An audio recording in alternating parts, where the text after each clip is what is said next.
चलिए नमस्कार दोस्तों। आज अपन मैथ का पहला टॉपिक पढ़ने वाले हैं। उस टॉपिक का नाम है संख्या पद्धति, नंबर सिस्टम। हम आपके लिए ये टॉपिक काफ़ी बहुत ही डिटेल से पहले बेसिक समझाते हैं, फिर उसके बाद हम आपको इसके क्वेश्चन देंगे।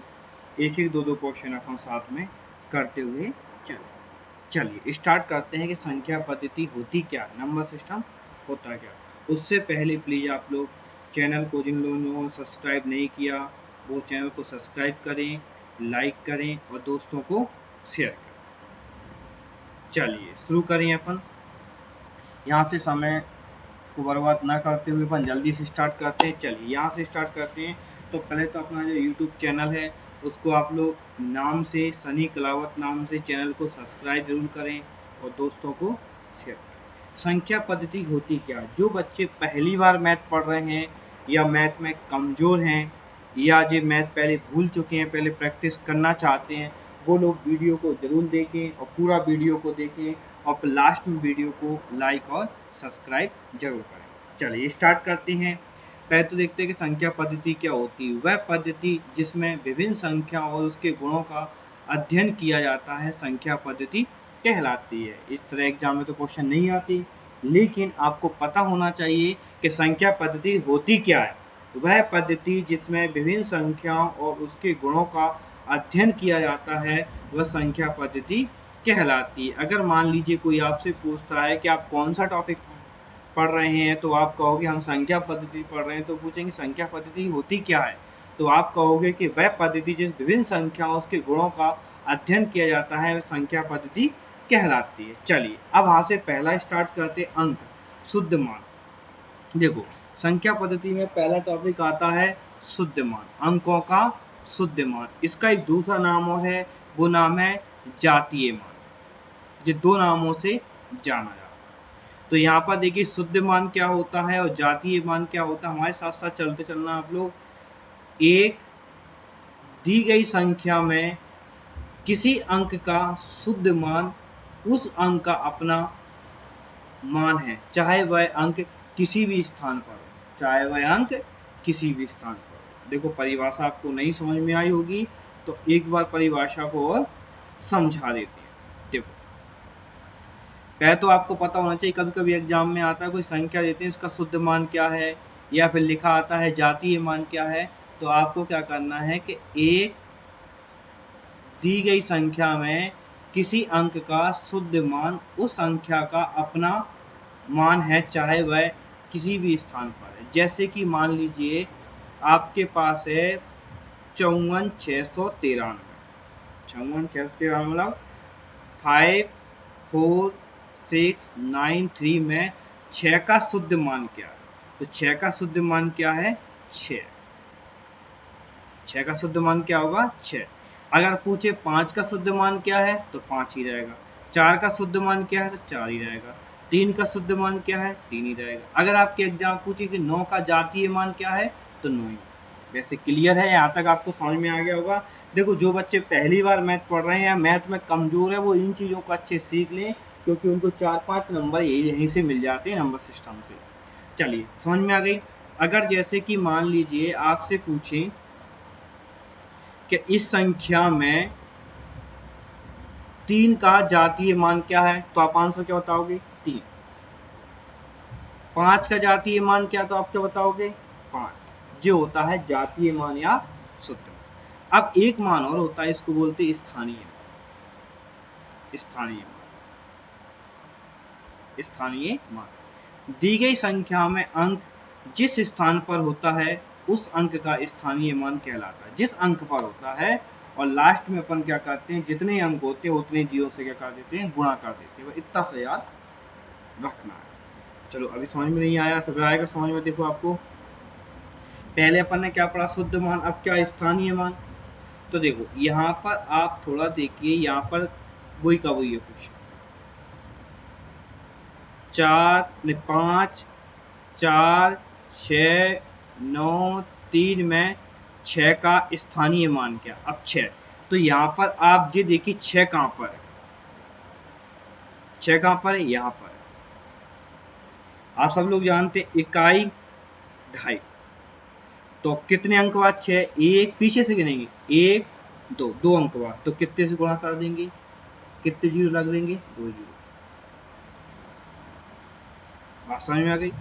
अगर आपसे पूछे 9 का स्थानीय मान क्या, तो कितने अंक बाद है, 1 अंक बाद, तो किससे गुणा कर देंगे, 10 से। उम्मीद है आप लोगों को समझ में, ठीक है।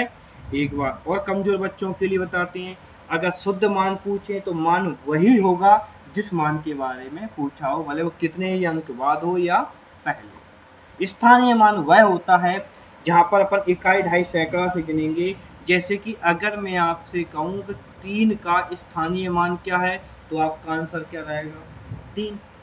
अगर आपसे पूछे 9 का स्थानीय मान क्या होगा, तो 90। अगर आपसे पूछे 6 का स्थानीय मान क्या होगा, तो 2 जीरो लग जाएंगे, 600। 4 का स्थानीय मान क्या है, तो क्या हो जाएगा आपका 4000 पास में। और 5 का स्थानीय मान क्या है, तो 5 में कितने जीरो हो जाएंगे, इकाई, ढाई, सैकड़ा, हजार, ठीक है, 10,000, तो ये अपना 50,000। क्लियर।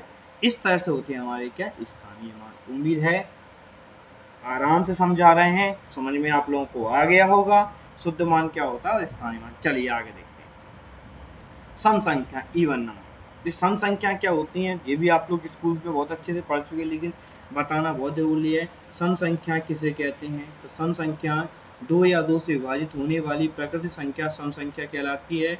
विषम संख्या किन्हें कहते हैं, होल नंबर।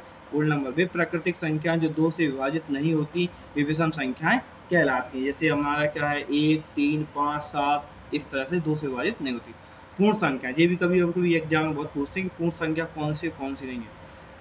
प्राकृतिक संख्याओं के समुच्चय में जीरो को शामिल करने से संख्या का जो समुच्चय बनता है उसे पूर्ण संख्या कहते हैं। जैसे कि 0, 1, 2, 3 इत्यादि, इनमें W से प्रदर्शित करते हैं। किससे करते हैं, W से। याद रखना, पूर्ण संख्या। सभी पूर्ण संख्या धनात्मक पूर्ण परिमेय वास्तविक होती है, याद रखना। सभी पूर्ण संख्या धनात्मक पूर्णांक परिमेय एवं वास्तविक होती हैं।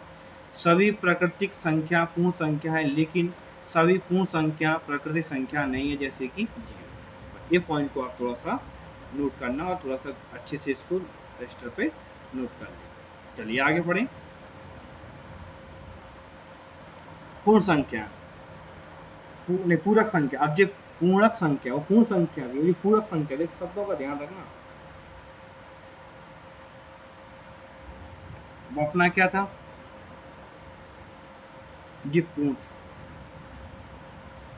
प्राकृतिक संख्याओं के समुच्चय में जीरो को शामिल करने की संख्या जो समुच्चय संख्या बनती है, क्या कहते हैं, पूर्ण संख्या। लेकिन जो आपका ये पूरक है, तो पूर्ण था और ये पूरक संख्या। अब देखो इसकी परिभाषा देख लो। जब पूर्ण संख्याओं को धनात्मक और ऋणात्मक चिन्हों के द्वारा दर्शाया जाता है, तो इसमें बने समुच्चय को जो पूर्णक संख्या का समुच्चय कहते हैं।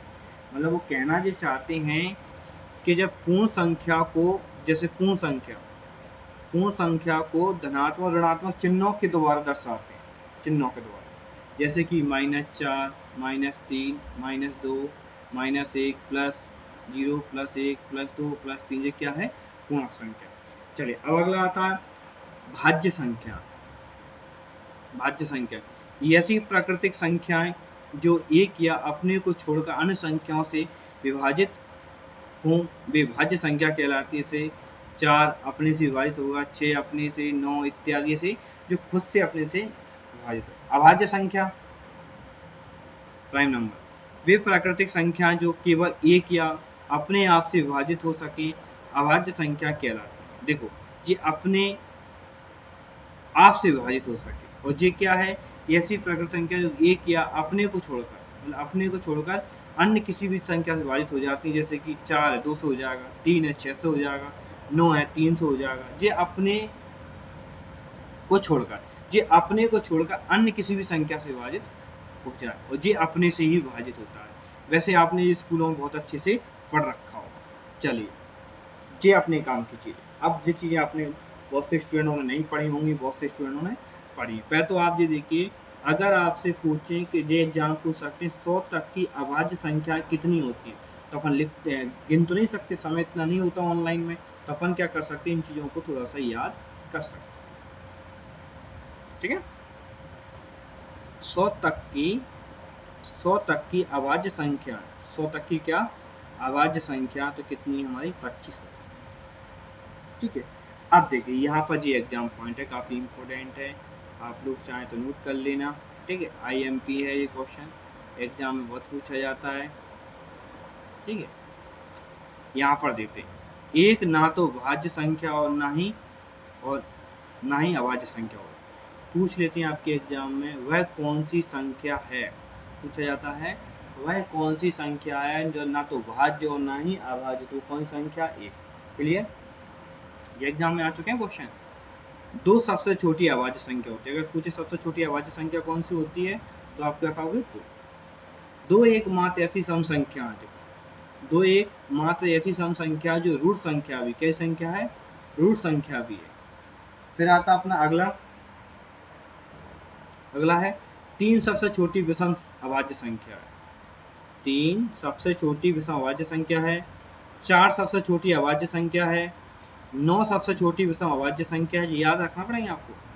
तो 4 सबसे छोटी भाज्य संख्या है, 9 सबसे छोटी विषम भाज्य संख्या है। सभी अभाज्य संख्या विषम संख्या है, सभी अभाज्य संख्याएं विषम संख्या, अपवाद है क्या? 2। लेकिन इन सभी विषम संख्याओं के अभाज्य संख्या नहीं है, जैसे कि तो वही बात आ गई, और इनको ध्यान देना, विषम संख्या अभाज्य संख्या नहीं है, जैसे कि 5 से बड़ी किसी भी अभाज्य संख्या को, 5 से बड़ी किसी भी अभाज्य संख्या को 6 से भाग देने पर 1 या 5 हो, शेषफल कितना बचेगा? 1 या 5। 5 या 5 से बड़ी किसी भी अभाज्य संख्या के वर्ग को 12 से भाग देने पर शेषफल हमेशा कितना बचेगा? 1 बचेगा। ये पॉइंट याद रखना है, एग्जाम पॉइंट है। चलिए आगे देखते हैं। अब जी आते हैं पॉइंट काफी इंपॉर्टेंट एग्जाम के लिए। 1 से 100 तक की अभाज्य संख्या 25 सही बता चुके। 1 से 50 तक की कुल अभाज्य संख्या 15। 1 से 25 तक की कुल अभाज्य संख्या 9। याद कर लेना भाई, दिमाग में लोड कर लेना जी, हमेशा के लिए, हमेशा काम आती है चीजें। 25 से 50 तक की कुल अभाज्य संख्या कितनी है? 6। 50 से 100 तक की कुल अभाज्य संख्या कितनी है? 10। ये एग्जाम में पूछे जाते हैं फैक्ट, इस तरह के वन लाइनर जैसे क्वेश्चन है। चलो अब शून्य संबंधी क्वेश्चन भी कर लेते हैं। शून्य का आविष्कार भारत के आर्यभट्ट द्वारा किया गया था। शून्य का आविष्कार भारत के आर्यभट्ट द्वारा किया गया था। शून्य में किसी भी संख्या से भाग देने पर शून्य प्राप्त होता है। ठीक है, शून्य का किसी भी संख्या से भाग देने पर भागफल अनंत प्राप्त होता है। शून्य में किसी संख्या को जोड़ने पर वही संख्या प्राप्त होती है। अगर मान लो 5 + 0 कर दें तो कितना प्राप्त होगा? 5। किसी संख्या में शून्य घटाने पर वही संख्या प्राप्त होती है। अगर जैसे मान लो 5 - 0 कर दें तो हमेशा क्या प्राप्त होगा? 0 ही प्राप्त होगा। जबकि शून्य में से देखो, किसी संख्या में शून्य घटाने पर, किसी संख्या में अगर अपन जैसे मान लो 5 में 0 घटा तो क्या प्राप्त होगा? 5। लेकिन 0 में से 5 घटाएंगे तो 5 प्राप्त नहीं होगा, माइनस का 5 प्राप्त होगा। देखो पॉइंट क्या लिखा है कि किसी संख्या में शून्य घटाने पर वही संख्या प्राप्त होती है, जबकि शून्य में से किसी संख्या को घटाने पर उसकी ऋणात्मक संख्या क्या प्राप्त होती है। याद रखना है छोटे छोटे से फैक्ट। शून्य में किसी संख्या से गुणा करने पर शून्य प्राप्त होता है। वेरी गुड, याद रखना है चीज के लिए। अगर किसी भी संख्या में शून्य में किसी संख्या से गुणा करने पर शून्य प्राप्त होता है, जैसे 25 × 0 करेंगे तो हमें क्या प्राप्त होगा? 0 प्राप्त होगा, ना कि 25। याद रखना, शून्य में किसी संख्या से गुणा करने पर शून्य प्राप्त होगा। शून्य ना तो धनात्मक है और ना ही ऋणात्मक होती है। याद रखना, पूछ सकते हैं वह कौन सी संख्या है जो ना तो धनात्मक होती है, ऋणात्मक तो कौन है? शून्य। और एक संख्या क्या है? ना तो भाज्य और ना ही अभाज्य। चलो, एक अंक की सबसे छोटी संख्या, अब जो पूछा जाता है छोटी, एक अंक की सबसे छोटी संख्या क्या होती है? 1। और एक अंक की सबसे बड़ी संख्या क्या होती है? ये याद। अब आगे बढ़ाते चलेंगे। 2 अंकों की सबसे छोटी संख्या तो उसमें 0 लगा दो, 3 अंकों की तो 1 और 0 लगा दो, 4 अंकों की 1 और 0, 5 अंकों की, इस तरह से होती है हमारी क्या? छोटी संख्या। छोटी संख्या कहाँ शुरू होती है? 1 से और लास्ट तक 0 तक। और बड़ी संख्या कहाँ शुरू होती है? 9 से। तो 2 अंकों की सबसे बड़ी संख्या क्या है? देखो पहले 1 अंकों की सबसे बड़ी संख्या क्या है वो देखो तो क्या है? एक अंकों की सबसे बड़ी संख्या अगर देखेंगे तो क्या है 9, और 2 अंकों की 999, 3 अंकों की नहीं 2 अंकों की 99, एक अंकों की क्या है 9, 2 अंकों की 99, 3 अंकों की 999। ठीक है, 2 अंकों वाली संख्या की कुल संख्या, अब यहाँ पर लिखा 2 अंकों वाली अंकों की कुल संख्या, तो अपन क्या करेंगे 2 अंकों वाली अंकों की कुल संख्या पूछे 99 9 घटा दो 90। चलिए यहाँ पर देखते हैं परिमेय, हाँ जी क्वेश्चन परिमेय और अपरिमेय भी क्वेश्चन एग्जाम में पूछे जाते हैं। चलो फिर यहाँ पर मिटालते हैं इसको, आगे बढ़ते हैं। परिमेय संख्या, परिमेय संख्या क्या, एक पूर्णांक को दूसरे पूर्णांक मतलब शून्य को छोड़कर से भाग देने पर जो लघुत्तम प्राप्त होता है एलसीएम, वह परिमेय संख्या कहलाती है। पॉइंट पर ध्यान देना, परिमेय संख्या किसे कहते हैं, एक पूर्णांक को दूसरे पूर्णांक से भाग देने पर जो लघुत्तम प्राप्त होता है वह परिमेय संख्या कहलाती है। परिमेय संख्या P/Q में लिखा जाता है, परिमेय संख्या लिखा जाता है जहाँ Q बराबर 0 है। ठीक है, उदाहरण के लिए जैसे जी अपना 4 सही 5/6 को अपन कैसे लिखेंगे, ये आप खुद जानते हैं। इस तरह से आपका संख्या कौन सी, परिमेय संख्या। ध्यान दें, प्रत्येक प्राकृतिक संख्या परिमेय संख्या है। प्रत्येक प्राकृतिक संख्या क्या है, परिमेय संख्या। जी थोड़ी फैक्ट याद रखना। अगले फैक्ट को देखते हैं। दूसरा पॉइंट है, पहला पॉइंट हो गया प्रत्येक पूर्णांक संख्या परिमेय संख्या, बिल्कुल सही है। प्रत्येक पूर्ण संख्या क्या, परिमेय संख्या। प्रत्येक पूर्णांक संख्या क्या, परिमेय संख्या। भी अपन ने पूर्ण संख्या भी पढ़ लिया, परिभाषाएं सबसे ज्यादा इंपोर्टेंट है। और दूसरा क्या है, पूरक। तो पूर्ण, जो पूर्ण भी संख्या परिमेय संख्या होती है, पूरक भी क्या होती है, प्राकृतिक संख्या भी क्या होती है, परिमेय। अरे अपरिमेय संख्या, वे वास्तविक संख्या जो परिमेय नहीं है, वे वास्तविक संख्या जो परिमेय नहीं है, अपरिमेय संख्या कहलाती हैं। आप खुद जानते हैं परिमेय संख्या हमेशा भिन्न में होती है, बटे में। जैसे P/Q था, 2/3 था, 8/5 वो परिमेय संख्या थी। अपरिमेय संख्या वे वास्तविक संख्या है जो परिमेय नहीं है, अपरिमेय संख्याएं कहलाती हैं। जो परिमेय नहीं होती तो वो संख्या क्या होती है, अपरिमेय संख्या। जैसे रूट हमारा क्या है 2 और रूट क्या है 3 और ये रूट क्या है 1/2 अंडर रूट में, लेकिन अंडर रूट में नहीं होता तो क्या होता फिर से परिमेय। क्लियर। तो यहाँ तक आपने क्या पढ़ा, यहाँ तक अपन ने कंप्लीट किया परिमेय अपरिमेय। अब है आरोही और अवरोही क्रम। आरोही, देखो एक आरोही और अवरोही क्रम की ट्रिक बताते हैं हम आपको, वो ट्रिक को थोड़ा ध्यान देना। आरोही और अवरोही क्रम की ट्रिक को देखना, असेंडिंग और डिसेंडिंग के बारे में। देखो आरोही अवरोही क्रम में देखना, यहाँ पर क्या लिखा है, बड़ा आ है तो बढ़ते हुए क्रम में, यहाँ पर छोटा है तो घटते हुए क्रम में, बस खत्म। या बड़ा आ है तो बढ़ते हुए क्रम में, देखो बड़ा आ है तो क्या बढ़ते हुए क्रम में, और छोटा आ है तो घटते हुए क्रम में। ठीक है, तो संख्याओं को छोटे से बड़े क्रम में लिखने को क्या कहते हैं, आरोही क्रम। देखो छोटा फिर बड़ा फिर बड़ा। और अवरोही मतलब क्या होता है, संख्याओं को बड़े से छोटे क्रम में लिखते हैं, जैसे 8 7 6 इस तरह। ठीक है, ओके धन्यवाद। अपना वीडियो यहीं पर होता, बाकी के हम आपको इसके क्वेश्चन कराएंगे और आपको वीडियो के माध्यम से पूरे टॉपिक पढ़ा दिए जाएंगे। आप लाइक करें, सब्सक्राइब करें, अपने दोस्तों को शेयर। धन्यवाद।